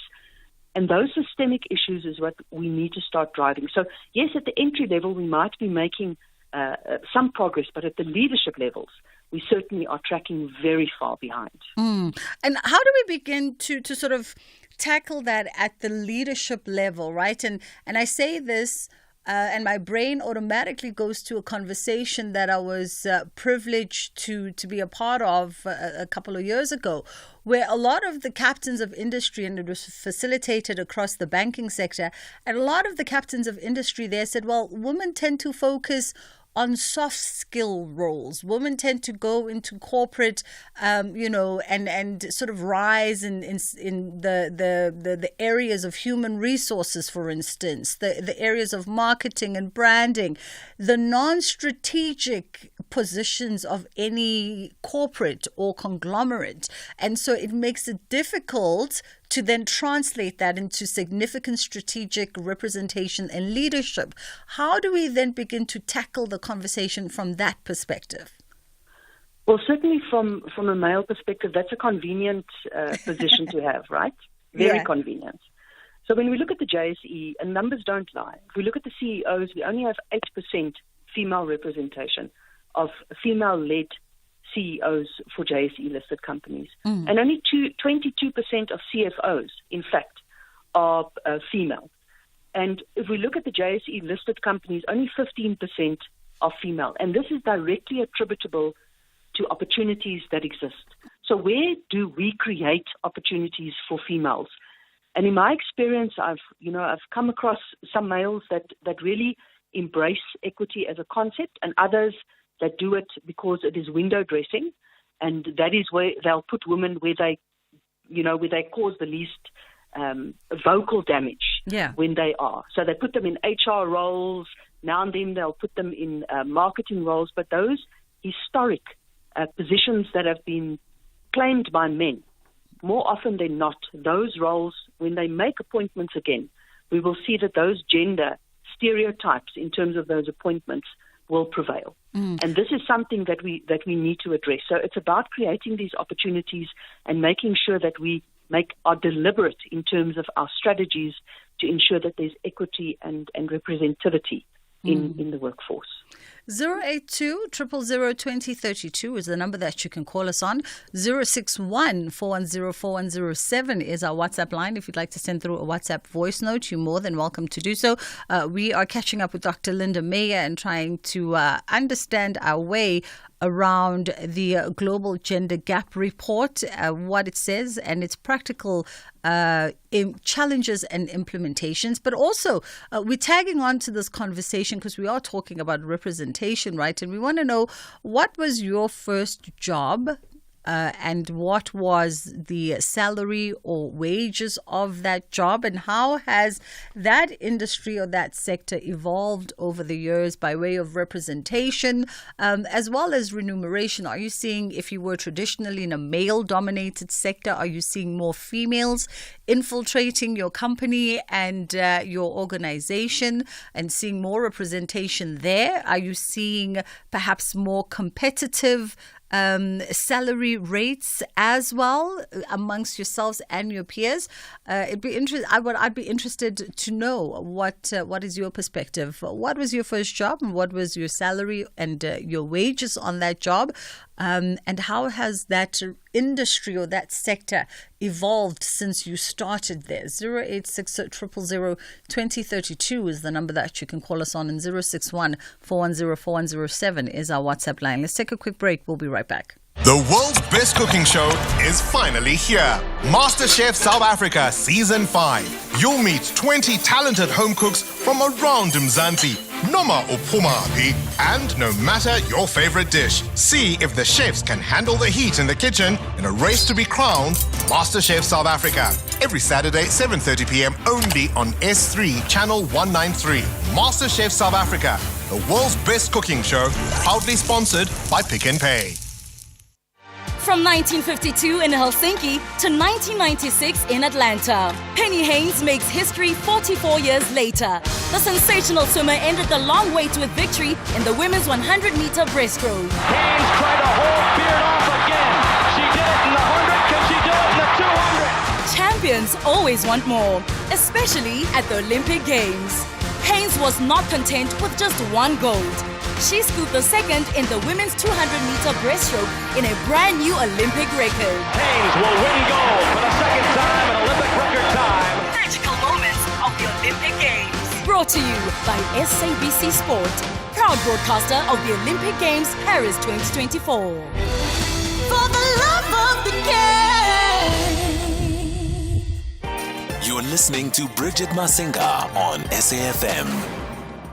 086 000 2032. That's our studio number if you want to give us a call, or 061 410 4107. That is our WhatsApp line. And of course, we're standing by to hear your thoughts on this. So far, we've learned that there's 42%, or rather, 42% representation of women in the labor force, and about 32% of said women in senior leadership positions. This according to the 2024 Global Gender Gap. And we thought we'd ask you, what was your first job? What was the salary at that respective spec or position? Or what was your wages at the time? And how has that industry or sector evolved since you've joined it? Have you seen more inclusion, more representation? Have you seen, perhaps if you were in a more traditionally male-dominated sector or industry, are you seeing more inclusion of females in that space? And what's just the general overview of where you work, just in general? We'd love to know. 086 000 2032 and 061 410 4107 is our WhatsApp line. Let's go to WhatsApp. Let's have the conversation. WhatsApp voice notes on 0614 104 107. Good afternoon, Sister Bridget. It's Fred the Trucker. Sister Bridget, some jobs, like for truck driving, those women you see in the trucking industry, those women are tough. They know what they are doing, but you don't just come and take a chance here. It is tough out here. You cannot give a woman a truck and say, go to the DRC, go to Cape Town, come back from Cape Town, go to Limpopo. It is not easy. Me as a man, I find it very difficult, but I am doing it. So some jobs we just have to move on and say it is what it is. Because when they come here, what they are going to find is that it's not pap and flesh. That's the truth. So we might as well live with it and accept it. SAFM values your views. Be an active citizen. Mind you, Tin Freddy, you are saying that me and all my soft edges cannot be a truck driver. I beg your pardon. 086 000 2032 is the number that you can call us on, and 061 410 4107 is our WhatsApp line. And I think what Freddie says, Dr. Linda, you know, it also speaks to the perceptions that are out there around certain industries, right? And whether or not they're suitable for women, and whether or not women can make successes out of them. But the perceptions also extend themselves when we're talking around the gender pay gap. Absolutely. So, you know, no job is just pop and flesh. Every job has got its difficulties. And certainly there are females that would be happy to be, do those positions. And we need to be open to allowing people into that space and seeing whether they, enjoy that. There are individuals that are predisposed to particular things that they want to do. They want to be outdoors. They are geologists, for example, and positions that historically were occupied by men, as with management positions, as with the general workplace, where women, 50 years ago, it was unheard of seeing a woman in the workplace. So those stereotypes are with us, and I understand that some jobs are more difficult, but it doesn't mean that women should be totally excluded from them. They should have the choice to enter those particular positions or not. Yeah. Let's take a quick pause here for the headline news, and we'll continue the conversation after this. And in the interim, you're more than welcome to share your perspective around your industry. Is it quite diverse and inclusive of both males and females, even if it is traditionally perhaps a male-dominated industry, or it's a sector that requires grit and muscle? But are you seeing more of the softer gender coming into the space that speaks to representation and inclusion? And of course, let's talk about those salary, gender gaps. Let's talk about that pay parity. Do you think that you and the female colleague next to you are getting paid the same or deserve to be paid the same? What is your thoughts on that? 061 410 4107. Madupi standing by with the headline news. Thank you very much, Sister Bridge, and a very good afternoon. In your headlines, Asawa, the Western Cape High Court has found that there is no basis by which to find that an independent third party should be involved in the process of disciplining members of parliament. Analysts say the expulsion of former President Jacob Zuma from the ANC means that he will no longer be celebrated as the party's past president, and 12 Libyan officials have received sentences ranging between 9 and 27 years in prison for their role in the collapse of a dam in September last year. Details of these and other stories coming up at 3. Bridget Masinga, weekdays on The Full Circle. So as we continue our conversation with Dr. Linda, she writes that in today's corporate landscape, achieving gender balance remains a pressing challenge. And while there's a growing awareness of the need for diversity, organizations often struggle to translate intent into action. And the one crucial area where change can be accelerated is through the appointment of females into vacant leadership roles. And you say, Dr. Linda, in order for organizations to do this, they need to prioritize effective succession planning. Let's unpack that a little bit. Well, certainly. In terms of the workplace, if there is top talent in terms of females in the business, that we have a plan for them. Because we can see that, especially young African talented females are being snapped up and headhunted all the time. And if we've got a plan with someone to say, this is your career path, this is where we see you in the next 3 years, the next 5 years, making partner in the next 7 years, that we have a concrete plan around that, and that we remunerate fairly, and that the business knows that this is a top talented employee, that we can so attract and keep this talent so that we can put them into those positions as we go forward. Often we start planning when people resign, and that should not be the strategy. The strategy should be to ensure that whoever is there that can drive the business forward, that they clearly understand how it is that we want to take them into the fold. It's a real thing, corporate boardrooms, the male, what we used to call the old boys club. Yeah. That's a very real thing that women need to break through. And it's addressing those stereotypes, when you go into a boardroom where you're still expected to do the tea and coffee, and it's addressing that at source. Not just to automatically fall into those roles, but to take seriously what it is that we stand for as female leaders in the workplace, and that we're not disparaging against other female employees that are doing well, that we actually take them under our wing, that we mentor them, and we make sure that we forge the path so that we can get this equity balance around management, around senior leadership, around board positions that really is reflective the demographics of South Africa. Absolutely. Let's jump to Jan in Cape Town. Jan, you want to quickly respond to Freddie? Yes, thanks. Hi, Bridget. Hi. And your listeners.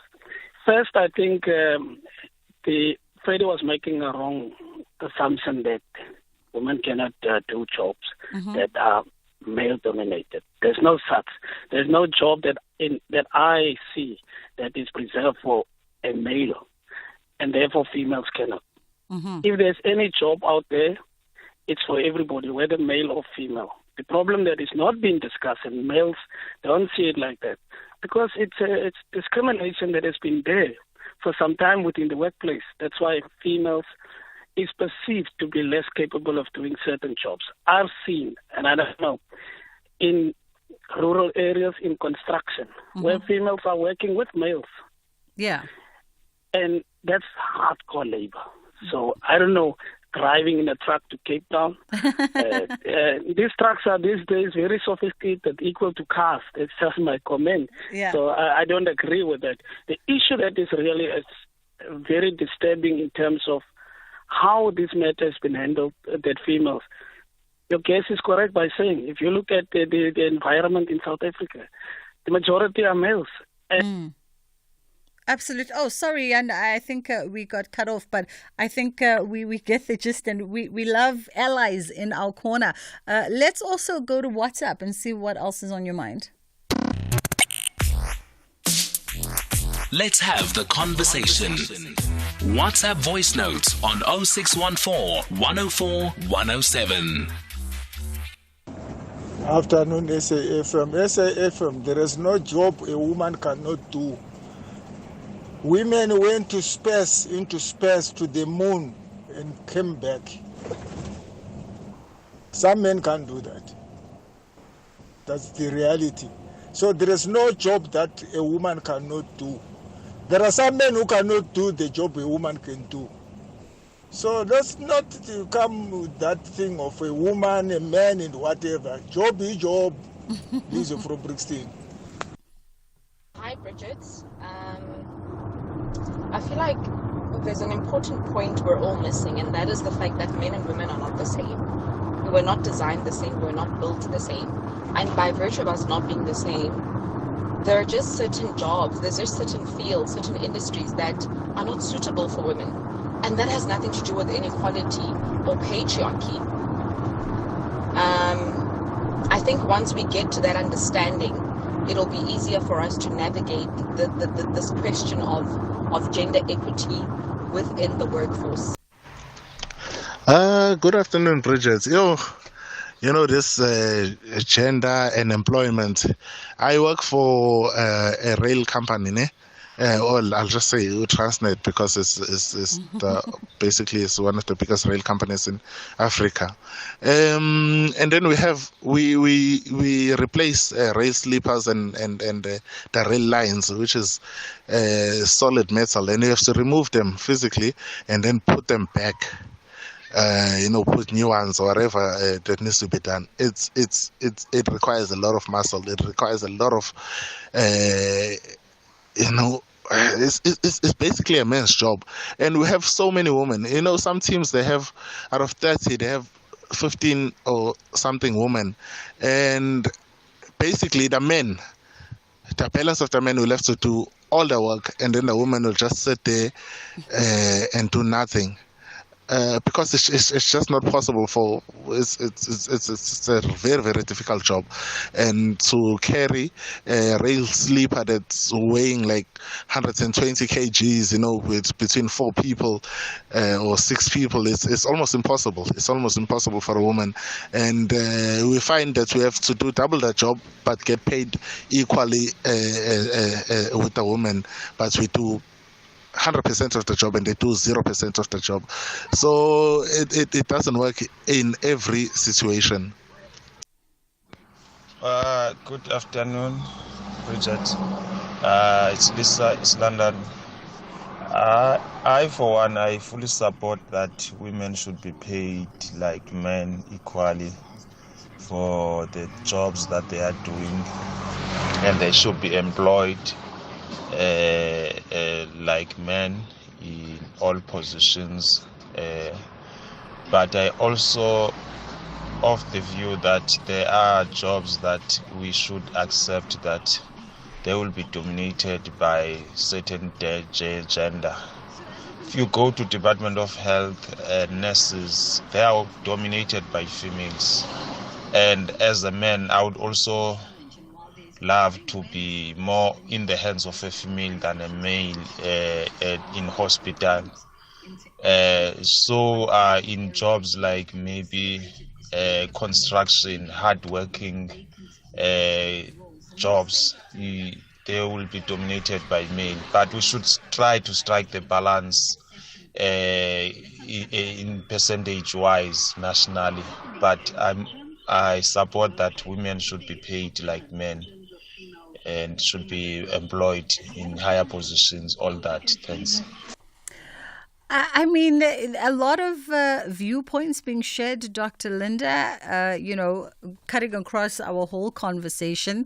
And I must admit that there is an argument to be made for the callers that say perhaps it's also, or how I understand it, perhaps it's also about understanding the alignment of certain sectors to the physicalities of the two genders, or maybe even to the personas, because even amongst us women, there are women who will bench press 200 kgs without even flinching. So they could very well work within this rail industry and not even break a sweat.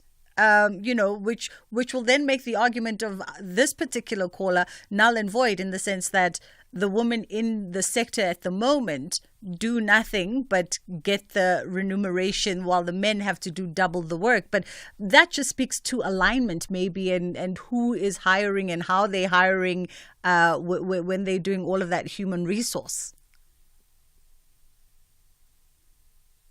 Dr. Linda?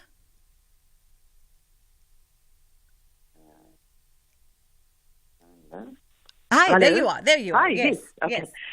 Yes. So in our labour legislation, we've got a provision around inherent requirements of the job. And we would expect that, if there is, and it's completely legal to have a physicality test. And as you said, there are women that can bench press. I've seen women that have put men to shame in the gym. Not that I go there often, but on the occasion that I've been there.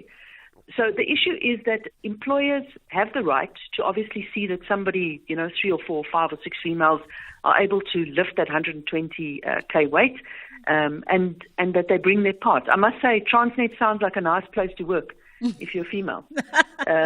So, yeah, but certainly we mustn't expect not to work. But what we are asking for is equal opportunity, and that we prove that we've got those inherent physical requirements of the job, that we can meet them, and that once that happens, that there is equal opportunity, obviously with the rider, that you're able to do that position. And certainly some females are more feminine in nature, just like we find men that are effeminate. Yeah. They would never think of doing a physical labor job. But what we're not predominantly speaking about this, because this is not really what we're doing well in those entry-level positions. We really are speaking about, first of all, that there's gender, race, representativity across all of the positions, from the bottom to the top. That we don't still have these systemic positions that are seen only occupied by, black female. They should be, because otherwise the stereotype will never change. And the next thing is around the leadership roles, whether organizations are taking this seriously, whether they're creating the opportunities for females, and that they are investing behind that, ensuring that the studies, the mentorship, all of those things are happening, and that we are critically honest with ourselves when we go to our boardrooms. Who is sitting in our boardrooms? Because we can see around ownership what the racial demographics are around ownership, but also the female representativity. It is inconceivable that we have got such a low number of females sitting as CEOs, 8% of JSE-listed companies. It simply is not representative of the workforce. And what organizations are doing, if we look at Bettina Engelbrecht, for example, from Clicks, she's doing remarkable work. And I cannot believe that there is such a low number. Why we can't get to the demographic representativity of our country, both in terms of gender and race, around these reflective leaders in the top echelon of our organizations. Absolutely. You've definitely given us something to think upon, as usual, and we appreciate the time as well as the insights. That was Dr. Linda Meyer, leadership expert and, of course, MD at IIE Rosebank College. Let's take a quick break and find out from Ashraf on the other side of this what's coming up today on the National Pulse, and then we'll come back and we'll round up the show.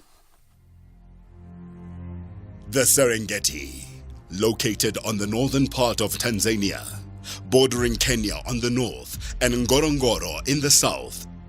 Home to the African Big Five and millions of zebras, birds and other predators. Serengeti 2 returns to the unspoiled corner of the Serengeti for more animal drama. There's humor, heartbreak and nail-biting tension as new characters move in and familiar faces continue their stories. Channel your inner adventurer with Serengeti 2, Sundays at 6 p.m. only on S3. Open up. Individual brilliance meets the power of teamwork. Big ups to the South African men's rowing team for their marvelous performance. Gold was delivered in a glittering fashion at the Olympic Games London 2012. South Africa's James Thompson, Matthew Britton, John Smith, and Lawrence Ndlovu made history as the first crew ever to win Olympic gold in rowing from Mzansi, Africa.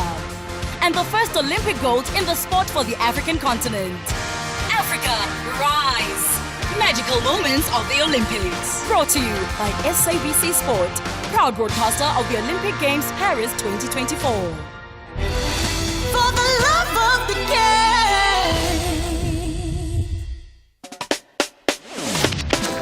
Bridget Masinga on SAFM.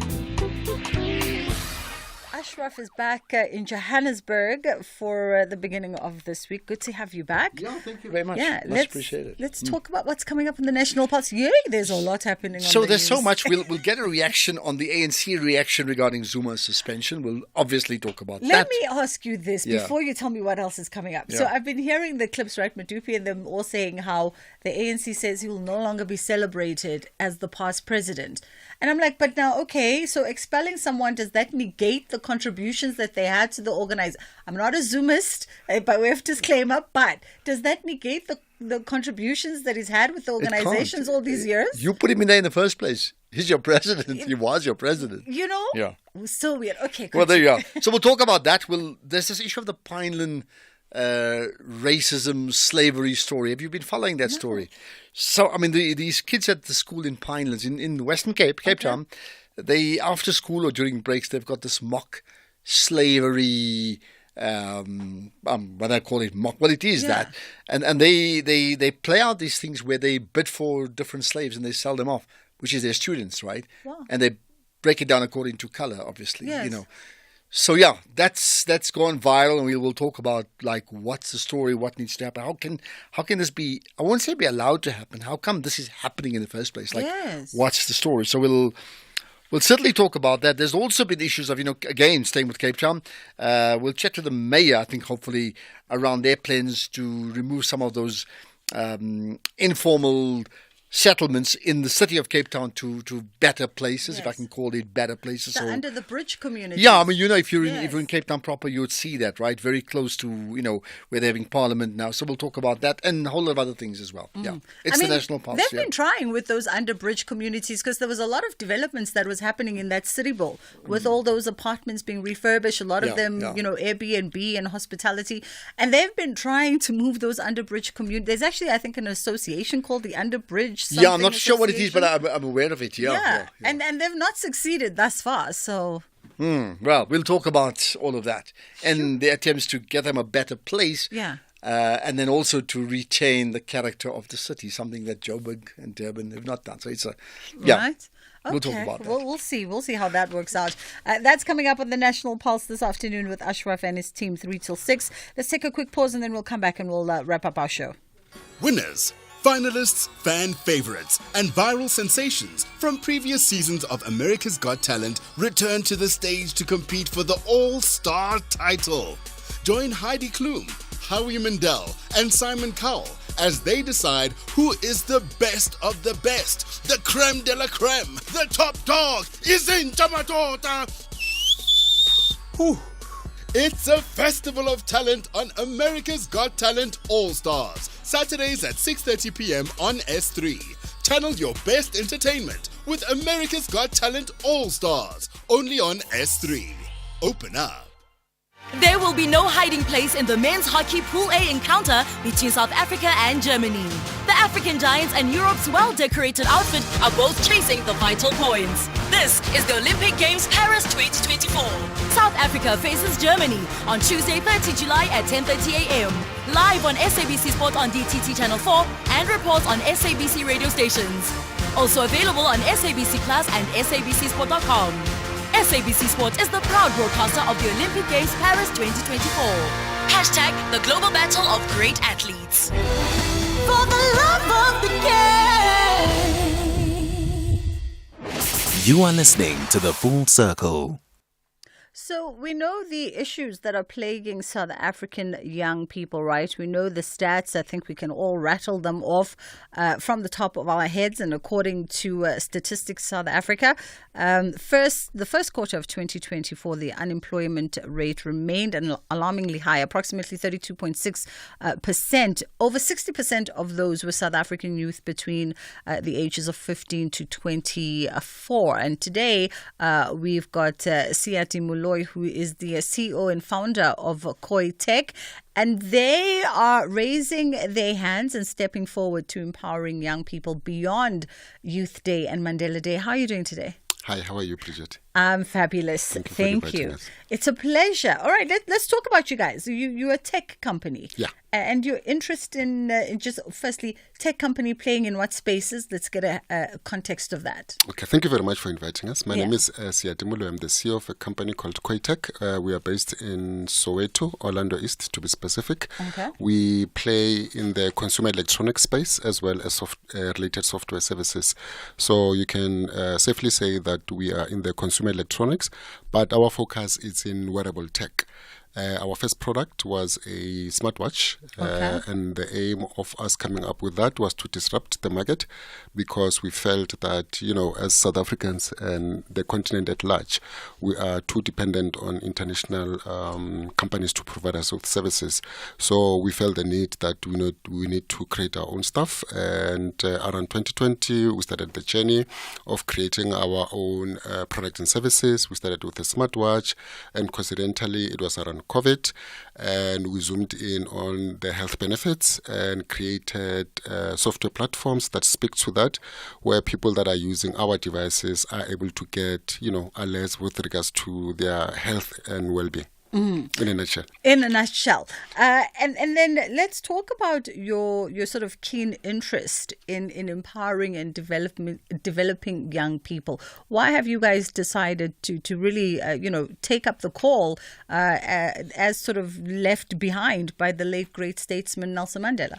Look, we think that we are sitting on a time bomb. I'm from Soweto, and driving out of Soweto coming here, every day is a weekend in terms of whether it's a Monday or a Saturday. There are people loitering in the street aimlessly.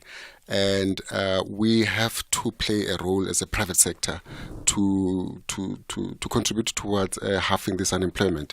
Because at the end of the day, what happens to these kids when they're loitering around? And we were also invited by the Motsepe Foundation as well as Qalo Digital Health to play part in, I think it took place about 3 weeks ago, the Youth Tech, where we were exhibiting our staff, but also engaging with quite a number of graduates about, how they can go into businesses, entrepreneurship. A lot of them were interested in tech, how to create stuff.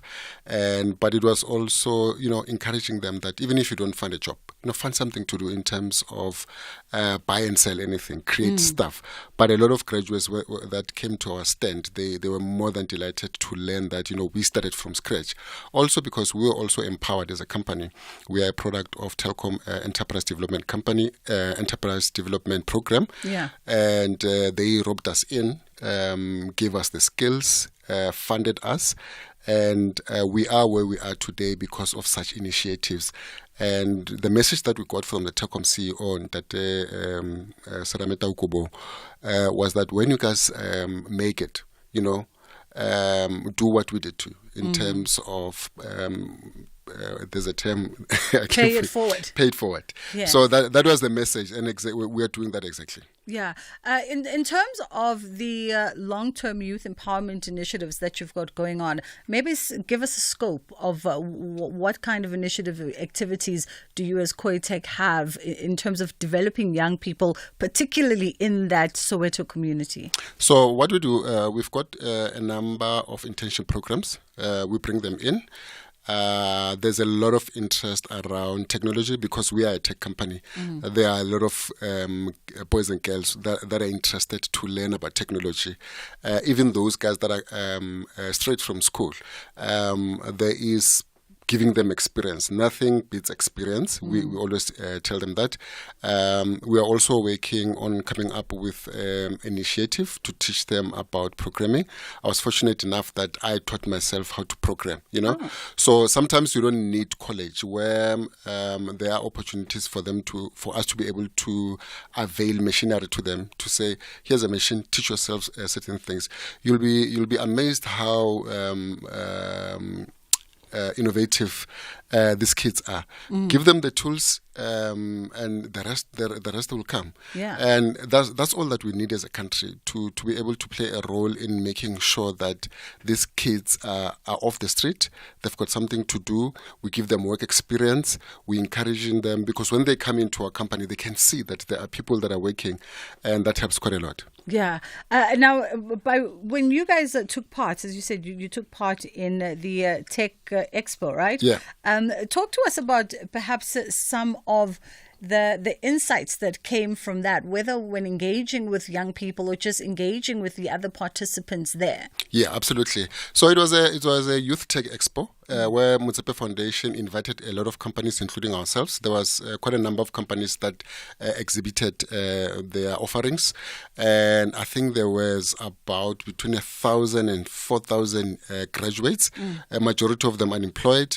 And we were showing them what is it that we are doing. A lot of them had interest in our products, our smartwatches, our smart glasses, our wireless earphones, and we had to show them this is how we started the business. This is what we are doing.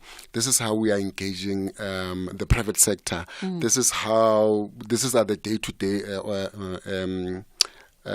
goings of the business. Yeah. So it was a good interaction, but for us as well, it gave us an opportunity to interact with other businesses. It gave us an opportunity to pitch our businesses to quite a number of businesses that were exhibiting there. Yeah.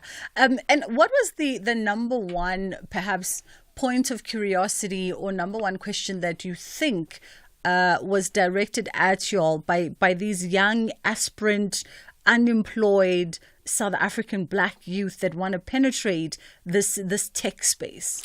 Look, I suppose as an African child hailing from Soweto is how did you guys do it? And we had to give them the story and be upfront to say, for us, manna did not fall from heaven. We had to dream. We had to do research. We had to dig deep. We had to approach companies. And we knocked on quite a number of doors. Some of them turned us down. And fortunately enough, the likes of Telkom Enterprise Development Company through a service called Future Makers, they are the ones that gave us an opportunity. They mentored us. And on top of mentoring, we even got funding for us to start the business and create our first products and services. So we are doing exactly what the CEO said, pay it forward. Yeah. And we fast run out of time, but I love this conversation, and hopefully one day we'll pick it up. But just by way of final thought, the importance of public-private partnerships to do exactly that, to give young people opportunities to build something that is sustainable. That's the only way that we are going to solve this pandemic, because if we are going to fold our hands and say this is the responsibility of government, it's not going to happen. Private sector has a role to play. It's not just about profiteering. Yes, we have to make money. Yes, we have to be profitable. But if we don't impact the social problems that are facing our country, we are going to be operating in an atmosphere that is crime reading. So we have to do something. Otherwise, we're in trouble. All of us are in trouble. Absolutely. Thank you so much for the time. That was Siati Moloi, CEO and founder of Koi Tech, and you can find them in Orlando East. They run their operations from the very same neighborhood that gave birth to their dreams. From myself and my team, thank you for choosing to be in conversation with us. We don't take it lightly. You could have been anywhere. You chose to be here. Ashraf is taking over 3 until 6 o'clock. We'll see you on social media. You can find me on Instagram as well as X at Bridget Masinga. Inshallah, God willing, we do it again tomorrow. SAFM has signed a code of conduct that is enforced by the Broadcasting Complaints Commission of South Africa. Under the code, we are committed to giving news that is accurate, comment that is fair, and programming that is not harmful, does not amount to hate speech, or contain violence or explicit sex. If you think we are not living up to that code, then you can inform the Broadcasting Complaints Commission of South Africa. Direct any complaints in writing to the Broadcasting Complaints Commission of South Africa. PO Box 142365. Craig Hall 2024. Fax to 011-326-3198 or an email to bccsa@nabsa.co.za. For more information, please visit www.bccsa.co.za.